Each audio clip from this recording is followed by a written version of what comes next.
ਮਰੀਜ਼ਾਂ ਦੇ ਪਰਿਵਾਰ ਨੂੰ ਮੁਆਵਜ਼ਾ ਦਿਓ, ਪਰਿਵਾਰ ਦੇ ਮਰੀਜ਼ਾਂ ਨੂੰ ਮੁਆਵਜ਼ਾ ਦਿਓ,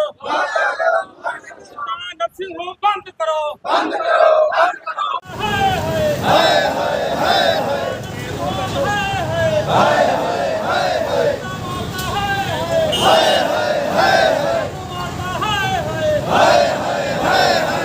ਇਹ ਮੇਰੀ ਘਰ ਵਾਲੀ ਸੀਗੀ ਜੀ।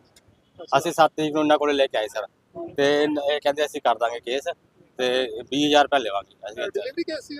ਹਾਂਜੀ ਹਾਂਜੀ ਸਰ, ਕਹਿੰਦੇ ਠੀਕ ਹੈ। ਫਿਰ ਮੁੜ ਕੇ ਜੀ ਇਹਨਾਂ ਨੇ ਕੇਸ ਕੀਤਾ, ਬੱਚਾ ਵੀ ਨਹੀਂ ਬਚਾ ਜੀ। ਤੇ ਮੇਰੀ ਘਰ ਕਹਿੰਦੇ ਵੀ ਇਹ ਤਾਂ ਬੱਚਾ ਨਹੀਂ ਹੈ, ਤੁਸੀਂ ਕੋਈ ਗੱਲ ਨਹੀਂ ਘਰੇ ਜਾ ਲਓ ਤੇ ਤੁਹਾਨੂੰ ਟੀਕੇ ਟੁਕੇ ਲਗਾਤੇ ਇਹਦੇ, ਇਹ ਸਹੀ ਹੋ ਜੂਗੀ। ਮੈਨੂੰ ਕਹਿੰਦੇ ਤੂੰ ਰਿਪੋਰਟ ਲਿਆ ਜਾ ਕੇ। ਮੈਂ ਅਲਟਰਾਸਾਊਂਡ ਤੋਂ ਸੁਖਮਣੀ ਤੋਂ ਲਿਆ ਰਿਪੋਰਟ ਜੀ, ਉਹ 'ਚ ਆਇਲ ਫਸੀ ਹੋਈ ਸੀ, ਆ ਗਿਆ ਉਹ 'ਚ। ਇਹ ਕਹਿੰਦੇ ਆਇਲ ਫਸੀ ਹੋਈ ਹੈ, ਅਸੀਂ ਟੀਕੇ ਲਾਤੇ, ਕਹਿੰਦੇ ਸਹੀ ਹੋ ਜੂਗਾ। ਤੇ ਮੁੜ ਕੇ ਤੁਸੀਂ ਕੀ ਕੰਮ ਕਰਦੇ ਹੋ? ਮੈਂ ਤਾਂ ਜੀ ਸੇਵਾਦਾਰ ਹਾਂ ਜੀ, ਠੇਕੇਦਾਰੀ ਸਿਸਟਮ 'ਚ ਕੰਮ ਕਰਦਾ ਸਰ, ਥਰਮਲ ਕਲੋਨੀ 'ਚ। ਕਿਹਦੀ ਗਲਤੀ ਮੰਨਦੇ ਹੋ? ਗਲਤੀ ਸਾਰੀ ਮੈਡਮ ਜੀ ਦੀ, ਇਹਨਾਂ ਦੀ ਹੈ, ਉਸ ਸਮਦਾਨ ਦੀ। ਇਹਨਾਂ ਦੀ ਗਲਤੀ ਕਰਕੇ ਸਾਰਾ ਹੋਇਆ ਜੀ। ਇਹਨਾਂ ਨੂੰ ਪਤਾ ਸੀ ਵੀ ਆਇਲ ਫਸੀ ਹੋਈ ਹੈ, ਤੇ ਤੁਸੀਂ ਕਾਹਦੇ ਵਾਸਤੇ ਵੀ ਇੱਥੋਂ ਭੇਜਿਆ, ਤੁਸੀਂ ਇੱਥੇ ਜ਼ਿਆਦਾ ਤੁਹਾਨੂੰ ਉਦੋਂ ਹੀ ਭੇਜ ਦਿੰਦੇ ਐਮਜ 'ਚ, ਠੀਕ ਹੈ। ਇਹਨਾਂ ਨੇ 2 ਦਿਨਾਂ ਬਾਅਦ ਸਾਨੂੰ ਰੈਫਰ ਕੀਤਾ। ਹੁਣ ਤੁਹਾਡੇ ਬੱਚੇ ਕਿੰਨੇ ਹੈਗੇ? ਮੇਰੇ ਇੱਕ ਕੁੜੀ ਇੱਕ ਮੁੰਡਾ ਹੈ ਸਰ। ਕੀ ਮੰਗ ਕਰਦੇ? ਅਸੀਂ ਮੈਂ ਕਹਿੰਦੇ ਇਨਸਾਫ ਕੀਤਾ ਜਾਏ ਸਾਡੇ ਨਾਲ ਸਰ। ਛੁੱਟੀ ਦਿੱਤੀ ਸੀ ਇਹਨਾਂ ਨੇ? ਹਾਂਜੀ ਹਾਂਜੀ, ਉਦੋਂ ਘਰੇ ਭੇਜਤਾ ਜੀ, ਕਹਿੰਦੇ ਸਹੀ ਹੋ ਜਾਊ, ਤੁਸੀਂ ਜਾਓ। ਬਾਅਦ ਚ ਕੱਲ ਬੀਪੀ ਲੋ ਹੋਣ ਲੱਗਾ, ਇਹਨਾਂ ਕੋਲ ਆਏ, ਫਿਰ ਇਹਨਾਂ ਨੇ ਏਮ ਚ ਭੇਜਤਾ। ਏਮ ਵਾਲੇ ਕਹਿੰਦੇ ਤੁਸੀਂ ਲੇਟ ਆਏ ਹੋ, ਹੁਣ ਤਾਂ ਜ਼ਹਿਰ ਫੈਲ ਗਿਆ ਜੀ। ਸਾਰੀ ਗਲਤੀ ਇਹਨਾਂ ਦੀ ਹੈ ਸਰ। ਤੁਹਾਡੀ ਬਹੁਤ ਮਿਹਰਬਾਨੀ। भैया आ जाओ, बोलिए।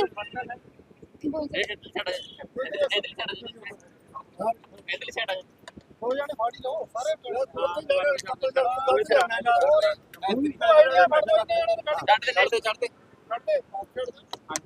बोलिए।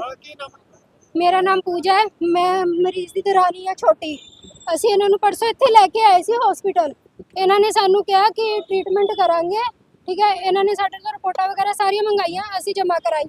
ਇਹਨਾਂ ਨੇ ਸਵੇਰੇ ਇਹਨਾਂ ਨੂੰ ਇੰਜੈਕਸ਼ਨ ਵਗੈਰਾ ਲਗਾਏ, ਐਡਮਿਟ ਕੀਤਾ, ਸ਼ਾਮ ਨੂੰ ਕੇਸ ਕੀਤਾ, ਬੱਚਾ ਵੀ ਮਰ ਗਿਆ ਸਾਡਾ। ਤੇ ਸਾਨੂੰ ਅਗਲੇ ਦਿਨ ਇਹਨਾਂ ਨੇ ਰੈਫਰ ਕਰਤਾ। ਸਾਨੂੰ ਇਹਨਾਂ ਨੇ ਇਹ ਕਿਹਾ ਕਿ ਬੱਚੇਦਾਨੀ 'ਚ ਔਲ ਫਸੀ ਪਈ ਹੈ, ਤੇ ਜੇ ਬੱਚੇਦਾਨੀ 'ਚ ਔਲ ਫਸੀ ਪਈ ਹੈ ਤਾਂ ਇਹਨੇ ਛੁੱਟੀ ਕਿਵੇਂ ਦਿੱਤੀ ਸਾਨੂੰ?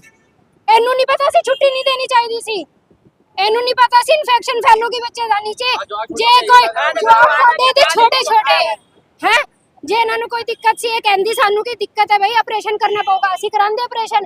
ਕਿ ਇੰਨੀ ਵੱਡੀ ਹੈ ਕਿ ਇਹਨੂੰ ਪਤਾ ਨਹੀਂ ਆਪਰੇਸ਼ਨ ਕੱਢ ਕੇ ਬੱਚੇਦਾਨੀ ਕੱਢ ਸਕਦੇ? ਕੱਢ ਦਿੰਦੀ, ਸਾਨੂੰ ਕਹਿੰਦੀ। ਇਹਨੇ ਸਾਨੂੰ ਛੁੱਟੀ ਦਿੱਤੀ, ਕਹਿੰਦੀ ਘਰੇ ਚਲੀ ਜਾਓ, ਜੇ ਕੋਈ ਦਿੱਕਤ ਹੋਈ ਤੇ ਤੁਸੀਂ ਮੇਰੇ ਕੋਲ ਨਾ ਆਇਓ, ਤੁਸੀਂ ਸਿੱਧਾ ਐਮਸ ਲੈ ਜਿਓ, ਮੈਂ ਤੁਹਾਨੂੰ ਰੈਫਰ ਕਰ ਦੇਣੀ ਆ।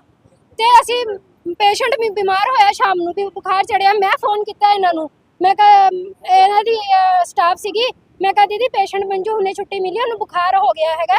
ਕਹਿੰਦੀ ਕੋਈ ਨਹੀਂ, ਪੈਰਾਸੀਟਾਮੋਲ ਦੇ ਦਿਓ, ਠੀਕ ਹੋ ਜੂਗੀ। ਅਗਲੇ ਦਿਨ ਮੈਂ ਫੋਨ ਕੀਤਾ, ਕਹਿੰਦੀ ਅਸੀਂ ਐਂ ਡਾਕਟਰ ਨਾਲ ਗੱਲ ਨਹੀਂ ਕਰਾ ਸਕਦੇ, ਤੁਸੀਂ ਇੱਥੇ ਲੈ ਕੇ ਆ ਜਾਓ। ਅਸੀਂ ਸ਼ਾਮ ਤੱਕ ਮਤਲਬ ਦੁਪਹਿਰੇ ਲੈ ਕੇ ਆਏ, ਬੀਪੀ ਜਮਾ ਡਾਊਨ ਪੇਸ਼ੈਂਟ ਦਾ ਜਮਾ। ਜਦੋਂ ਇਹਨੇ ਚੈੱਕ ਕਰ ਲਿਆ ਕਿ ਬੀਪੀ ਡਾਊਨ ਹੈ, ਇਹਨੇ ਬਸ ਫਟਾਫਟ ਕਹਿੰਦੀ ਲੈ ਜਾਓ, ਹੁਣ ਫਟਾਫਟ ਲੈ ਜਾਓ, ਏਮਸ 'ਚ ਲੈ ਜਾਓ।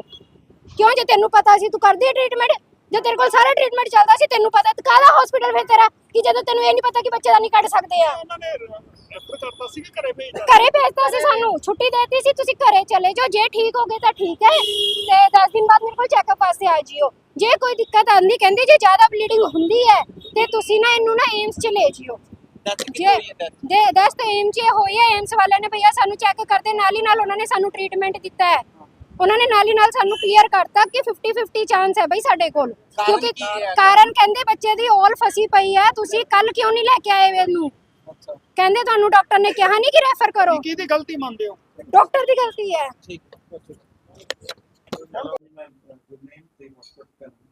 मैं doctor Usha Madan nursing home jetty road Bathinda, and मैं यहाँ पे 40 साल से प्रैक्टिस कर रही हूँ।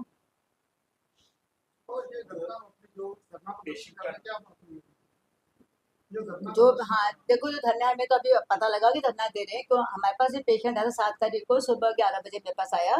इसका बच्चे में नुक्स था और बच्चे का पानी खत्म हो चुका था और इसको पानी एक में से पानी गिर रहा था। तो हमने कहा सिविल हॉस्पिटल चले जाओ, पर कहते डॉक्टर हम लोग आप हमारा यहीं कर दो। तो हमने इसको ट्राई करके उसका अबॉर्शन हो गया और शाम को 8 बजे वो अबॉर्ट करेगी पेशेंट और उसका बच्चा हमने उनका अटेंडेंट को हैंड ओवर कर दिया। और हमने ये कहा कि हमने बहुत कोशिश करी, इसकी ऑल नहीं निकल रही हमसे। डॉक्टर को बुला के बेहोशी का इंजेक्शन भी लगाया, फिर भी ऑल नहीं निकली। फिर हमने इनको रेफर कर बोला कि आपको एम्स जाना पड़ेगा। फिर एम्स में डॉक्टर एचओडी जो है, डॉक्टर लज्जा से मेरी बात हुई। उन्होंने कहा मैडम कल मेरे पास भेज दो पेशेंट को, मतलब आज तो मैं बाहर हूँ या मैं कहीं बिजी हूँ, मैं आज नहीं आ सकती। मैंने कहा चलो ठीक है। फिर मैं डॉक्टर लोकल डॉक्टर से मैंने कंसल्ट किया कि क्या करना चाहिए। उन्होंने कहा सुबह पर स्कैनिंग करा के देख लेंगे कि ऑल का क्या चक्कर है। तो सुबह हमने 8 तारीख को सुबह हमने स्कैनिंग कराई। 7 तारीख को पेशेंट बिल्कुल ठीक ठाक रही, खाती पीती रही, बाथरूम जाती रही, ब्लीडिंग बिल्कुल नहीं थी, ठीक ठाक थे पेशेंट। सुबह 8 तारीख को चाय पानी पिया, सारा कुछ किया। फिर हमने उसको स्कैनिंग के लिए भेजा। स्कैनिंग करवा के सुखमन से स्कैनिंग करा के आई ये लोग, और उसमें लिखा था कि ऑल बिल्कुल अंदर चिपकी पड़ी है। फिर मैंने ये रिपोर्ट डॉक्टर लज्जा देवी एम्स एचओडी को फोन करके बोला कि ऐसे कंडीशन है। कहते मैडम फिर भेज दो उसको मेरे पास। तो ये कहा चलो हम कल चले जाएंगे। हमने कहा चलो ठीक है। फिर मैंने इसको 8 तारीख को शाम को 3 बजे यहाँ से छुट्टी कर दी कि आप चले जाओ। कोई प्रॉब्लम होती है आपको, ब्लीडिंग होती है, बुखार आता है, कुछ भी आता है आपको, तो आपको एम्स जाना पड़ेगा। मैडम से मेरी बात होगी। फिर 9 तारीख को ये लोग घर में रहे, और 9 तारीख मेरे पास शाम को 4 साढ़े 4 बजे आते ही डॉक्टर इसको नाक हो गया कि अंधेरा सा लग रहा है। तो मैंने कहा तुम यहाँ पे क्यों गए, एम्स क्यों नहीं गए, तुमको बोला था एम्स आने के लिए, वहाँ क्यों नहीं गए। आए भी एक्टिवा में मेरे पास आए, ऐसे कोई गाड़ी वाड़ी करा के नहीं आए। मैंने देखा बीपी थोड़ा लो था। हमने इसका खून टेस्ट करा, खून 10 ग्राम खून था। फिर हमने एम्बुलेंस अरेंज करी, एम्बुलेंस अरेंज करके इनको हमने बकायदा भेजा। मैडम लज्जा एम्स वाली को मैंने फ़ोन किया कि मैडम ये खराब, परेशान ना हो माता कि आप इसको अटेंड कर लेना। कहते मैं हॉस्पिटल में ही हूँ, आप भेज दो। फिर मैंने यहाँ से भेजा, और पेशेंट एम्बुलेंस में चला गया। हमारी लड़की वहाँ तक छोड़ चल के गई, पेशेंट यहाँ से पानी वानी पी के गया, ऐसे कोई दिक्कत नहीं। और पेशेंट चल के गया, आया एक्टिवा पे आया, कोई गाड़ी पे नहीं आया कि पेशेंट सीरियस बंदा स्ट्रेचर पे लेके आ रहा है। कोई पैर टूट के मेरे कमरे में यहाँ पे 10 मिनट बैठी है, बस मैंने एम्बुलेंस अरेंज करता टाइम देखना जो लगा। और उसके बाद क्या हुआ मुझे कुछ नहीं। डॉक्टर साहब वो कह रहे हैं कि जब हालत खराब थी, चाहे कुछ भी कारण है, वो कहते छुट्टी क्यों दी, उसी टाइम में एम्स क्यों नहीं रखी। मैंने बोला जाने एम्स आने के लिए। मैंने उनको ये कहा कुछ भी प्रॉब्लम होती है आप एम्स चले जाना, मेरे पास बात आना, टाइम वेस्ट होगा तुम्हारे। मेरे वर्डिंग उस हस्बैंड के बोले हुए वर्डिंग से। लेडीज को मैंने बोला था स्पेशली कि तुम ब्लीडिंग होगी, लेडीज के बताती नहीं हस्बैंड को, तुम ध्यान करना कि इसको वहां लेके जाना। इसके ऊपर हम लोग कुछ नहीं एम्स मयार की उम्र कितनी थी, नाम क्या है इसका? इसका नाम मंजू देवी नाम है, और उम्र हुई कि अंदाजे से 2 बच्चे हैं प्रॉब्लम इसके, क्या थी, 34 ईयर्स। प्रॉब्लम क्या थी, क्या क्यों लेके आई था। मेरे पास ये लेके आए थे डॉक्टर की 6 महीने की प्रेगनेंसी है, 1 महीने से इसको पानी गिर रहा है, और ये स्कैन रिपोर्ट में इतना कुछ किया हुआ है। स्कैन रिपोर्ट में देखिए बच्चे का सिर बिल्कुल छोटा सा था, और उसके अंदर पानी बिल्कुल खत्म था, बच्चे के अंदर पानी खत्म था, बच्चे का मुंह में से लीकेज हो रही थी। तो हमने कहा या तो फिर इसको ऊपर से निकालना पड़ेगा, बच्चा बच्चे में तो ऑपरेशन साथ में करवा लो, दोनों काम होते हैं, 2 बच्चे आपके पास पहले ही हैं। तो इन्होंने कहा जैसा नीचे के ट्राई करो आप। मैंने हमने ट्राई करी, चलो हमने कोशिश करके देख ली। बच्चा तो निकल गया, बच्चा उल्टा बच्चा था, हमने निकाल दिया, पर ऑल हमसे नहीं निकली। हमने 100 कोशिश की। 6 महीने की प्रेगनेंसी, बच्चा बच सकता था लेकिन पूरा विकसित नहीं हुआ। नहीं, बच्चे का सिर तो इतना सा था, सिर का तो डिफेक्टिव था बच्चा, तभी तो ऑल चिपकी रहेगी, तभी पानी खत्म हो गया।